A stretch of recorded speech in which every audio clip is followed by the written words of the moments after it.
ଆଜି ବାବୁଙ୍କ ଘରକୁ ପୁଣି ଆସ ରନ୍ଧାରନ୍ଧି ଖାଇବା ପିଇବାରେ ଯେମିତି କିଛି ବି ଅସୁବିଧା ନ ହୁଏ। ଏଇଟା କଣ ନୂଆ କଥା କି? ସବୁବେଳେ ତ ବାବୁଙ୍କ ଘରକୁ କେହି ନା କେହି ଆସୁଛନ୍ତି। ତୁ ବୋଧେ ଜାଣିନୁ। ଆଲୋ ହୁଣ୍ଡି ଡାକିଲ କଣ ମ? ଆଲୋ ଆଜି ବାବୁଙ୍କ ଘରକୁ ଯୋଉମାନେ ଆସୁଛନ୍ତି ସେମାନେ ସମସ୍ତଙ୍କ ଠାରୁ ଅଲଗା। ମାନେ ଅଲଗା? ଅଲଗା। ଆଲୋ ଆଜି ବାବୁଙ୍କ ଘରକୁ ଯୋଉମାନେ ଆସୁଛନ୍ତି ସେମାନେ ବାବୁଙ୍କ କମ୍ପାନୀ ଲୋକ ନୁହନ୍ତି କି ବେପାରୀ ନୁହନ୍ତି। ଆଲୋ ଆମ ସିତୁ ଦିଦିକି ଦେଖିବାକୁ ଆସୁଛନ୍ତି ବା। ସାଧୁ ଭାଇ ଗୋଟାଏ କଥା କହିଦଉଛି ମନେ ରଖିଥିବୁ। ଆମ ସିତୁ ଦିଦିକୁ ଯେ ଚାହିଁବ ନା ମୁଁ ତା ଆଖି ଦିଟାକୁ ଏମିତି ଅଟିକି ଗଲୁ କାହିଁକି? ଏଇ କଥା ମତେ ଟିକେ ଆଗରୁ କହିଲୁନି। ଜାଣିଛୁ ସିତୁ ଦିଦିର ବାହାଘର ହେଲେ ନା ଭାରି ମଜା ହବ। ମତେ ନୂଆ ଶାଢୀ ମିଳିବ। ଆଉ ଜାଣିଛୁ ଏଇ କଥା ଟିକେ ଆଗରୁ କହିଥିଲେ ମୁଁ କେତେ ପ୍ରକାର ରୋଷେଇ କରି ସେଇମାନଙ୍କୁ ଖାଇବାକୁ ଦେଇଥାନ୍ତି। ଆଉ ସେଇମାନଙ୍କ ମନ ପୁରା ବୋଧ ହେଇଯାଇଥାନ୍ତା। ମୁଁ କଣ ଜାଣିନି? କଣ? ହାତ ତିଆରି ରୋଷେଇ ଯେ ଖାଇଛୁ ତା ହାତ ମିଠା ଲାଗିବ। ସତରେ? ଆଉ ଟିକେ ପାଖକୁ କାହିଁକି ଆସୁନୁ ବା। ନାଇଁ ନାଇଁ ଶୁଣନା ମତେ ଲାଜ ଲାଗୁଛି। କିଏ କୋଉଠି ଦେଖିବେ ମ? ଛାଡ଼ ମତେ। ତତେ ମୋରା ମତେ ଲାଜ ଲାଗୁଛି। କିଏ କୋଉଠି ଦେଖିବ ମ?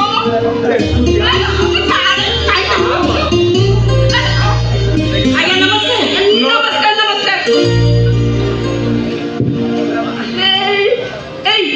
ତୁ ଏମିତି ଖେଳୁଛୁ କଣ? ଏଇମାନଙ୍କୁ ଏଇ ବାହାରେ ଛାଡି ଦେଇଆ। ତୁ କଣ ଜାଣିନୁ ଆଜି କଣ ଆମ ଘରକୁ ଶୀତ ଦିଦିକୁ ଦେଖିବାକୁ ଆଉଛନ୍ତି? ଆଉ ଆମ ବାବୁ ଯଦି ଏ କଥା ଜାଣିବେ ଏଇମାନଙ୍କ ସହିତ ଗପିବେ। ଠିଆ ହେଇଛୁ କଣ? କଣ ତାକୁ ଛାଡିକି ଆସୁନୁ ବାହାରେ? କଣ ମତେ ଏମିତି ନାଲି ଆଖି ଦେଖଉଛୁ? ଆଲୋ ଏଇମାନେ ଆମ ସିତୁ ଦିଦିକି ଦେଖିବାକୁ ଆସିଛନ୍ତି। କହିଲ ଏଇଟା ସୂର୍ଯ୍ୟ ବାବୁଙ୍କ ଘର ତ? ନାଇଁ ଏଇଟା ହଉଛି ଚନ୍ଦ୍ର ବାବୁଙ୍କ ଘର।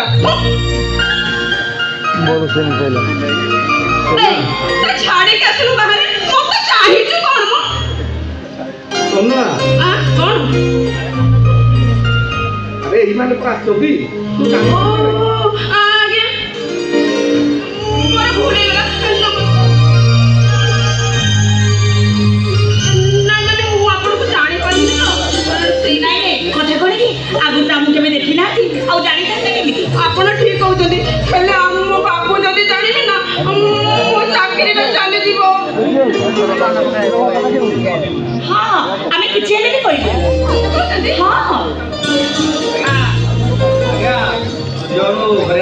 ଅଛନ୍ତି ଆଜ୍ଞା ଆପଣଙ୍କ ଅପେକ୍ଷାରେ ଘରେ ବସୁଛନ୍ତି। ଖାସ୍ ଆଜି ଆପଣ ଆସିବେ ବୋଲି ସବୁ କାମ ବାତିଲ କରି ଘରେ ଅଛନ୍ତି। ଆଉ ଶୁଣା ଅନେକ ପଢବା ଯାଉନୁ ବାବୁ ମାଙ୍କ ପାଇଁ କାମରେ ମଦତ କରି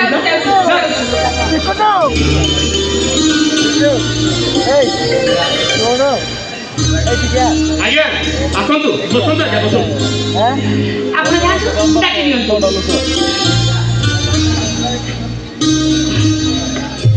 କଣ ଆମକୁ ମା କେତେ ବଡ ଘର। ଘର ଭିତରେ ଚାକର ଚାକରାଣୀ। ଦାମୀ ଦାମୀ କାର ନାଚିବାକୁ ଭଲ ହଉଛି। ଏଇଠି ମୋ ଗୋଡ ବି ତଳେ ଲାଗୁନି। ମତେ ବି ଭାରି ଉଡିବାକୁ ଇଚ୍ଛା ହଉଛି। ଏଇ ଅନେକ ଉଡାଜାହାଜ ତମେ ମଗେଇଦେବେ କି? ଆରେ ବଡ ଲୋକମାନେ ସିନା ଉଡାଜାହାଜ ଦରକାର। ଆମ ଭଳିଆ ଲୋକମାନେ ଉଡାଜାହାଜ କଣ ଆଉ ଏଇଟା ଟିକେ ଦରକାର। ଏଇଟା ବନ୍ଧୁ ଘର। ଲୁଚାଉ ଲୁଚାଉ ଲୁଚାଉ କହୁଛି ଏଟା ବନ୍ଧୁ ଘର। କିଛି କହନା ଲୋ ସାରିଆ। ଓହୋ ଲୁଚାଉ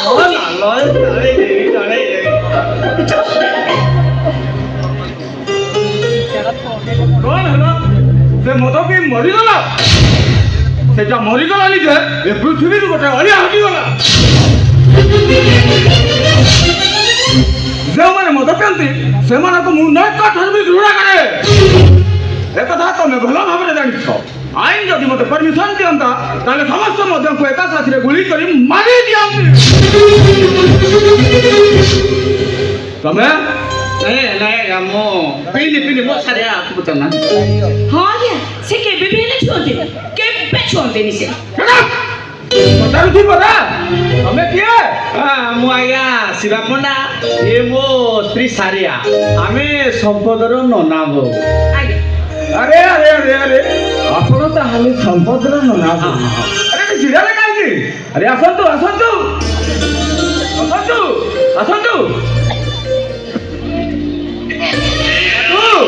ଆରେ সোনা সোনা ଘରକୁ ପରା ବାବୁ ମାନେ ଆସି ସାରିଲେଣି ସେମାନଙ୍କ ପାଇଁ ଚା ଆଉ କୋଲ୍ଡ ଡ୍ରିଙ୍କ୍ସର ବ୍ୟବସ୍ଥା ଟିକେ କର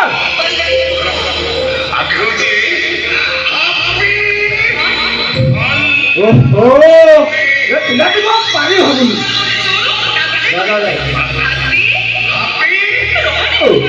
ଆରେ ସନ୍ତୁ କେବେ ସାଉଣ୍ଡ କେ କଣ ଆରେ ଜୟ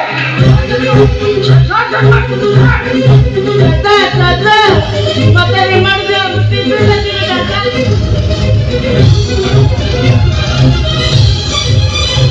ଦାଦା ଦାଦା ମତେ ରିମାଣ୍ଡ ଦିଅ ମୁଁ ଟିଭି ଦାଦା ଆରେ କଣ ହେଲା ଦାଦା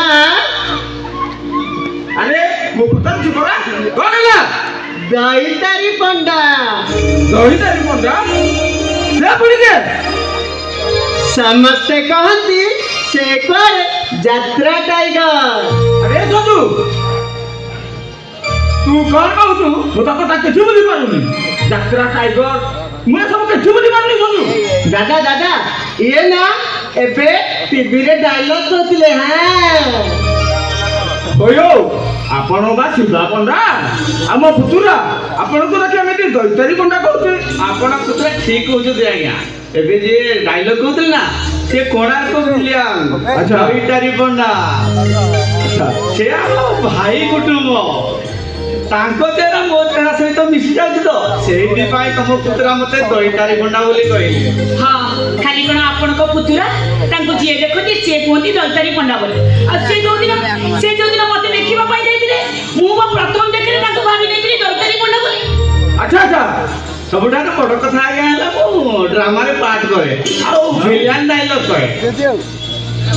ଦାଦା ଦାଦା ମତେ ନା ଦଇତାରି ପଣ୍ଡା ଡାଇଲଗ ଶୁଣିବାକୁ ବହୁତ ଭଲ ଲାଗେ ଦାଦା ଦାଦା ତାଙ୍କୁ କୁହ ନା ଗୋଟେ ଦଇତାରି ପଣ୍ଡା ଡାଇଲଗ କହିବେ